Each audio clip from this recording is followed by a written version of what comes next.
13 വർഷത്തിന് ശേഷമാണ് താൻ മോഹൻലാലിനൊപ്പം അഭിനയിക്കുന്നതെന്ന് മണിയമ്പിള്ള രാജു.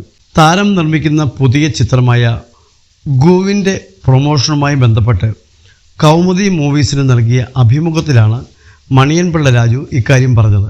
തരുൺ മൂർത്തിയുടെ സിനിമയിലൂടെയാണ് രണ്ടുപേരും വീണ്ടും ഒന്നിക്കുന്നതെന്നും താരം പറഞ്ഞു.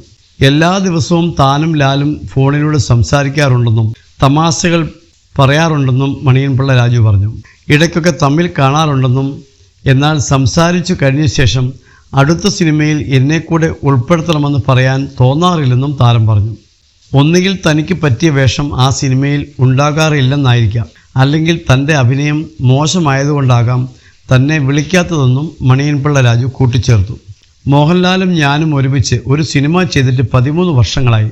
ഞങ്ങൾ തമ്മിൽ എന്നും ഫോൺ വിളിച്ച് സംസാരിക്കും, തമാശകൾ പറയും, ഇടയ്ക്കൊക്കെ കാണും. പക്ഷെ എല്ലാം കഴിഞ്ഞ് അടുത്ത സിനിമയിൽ എനിക്കുകൂടി ഒരു വേഷം തരണമെന്ന് പറയാൻ ഒരു മടിയുണ്ട്. അതുകൊണ്ട് അങ്ങോട്ട് കയറി ചാൻസ് ചോദിക്കാറില്ല. അങ്ങനെ എല്ലാ സിനിമയിലും ചാൻസ് ചോദിക്കുന്നവരുണ്ട്, എല്ലാ സിനിമയിലും അവർ അഭിനയിക്കുന്നുമുണ്ട്. എനിക്കെന്തോ അങ്ങനെ ചെയ്യാൻ തോന്നാറില്ല. ഒന്നുകിൽ എനിക്ക് പറ്റിയ വേഷം ആ സിനിമയിൽ ഉണ്ടാകാത്തത് കൊണ്ടാകാം, അല്ലെങ്കിൽ എൻ്റെ അഭിനയം മോശമായതുകൊണ്ടാകാം എന്നെ വിളിക്കാത്തത്. എനിക്കതിൽ വിഷമമൊന്നുമില്ല, മണിയമ്പിള്ള രാജു പറഞ്ഞു.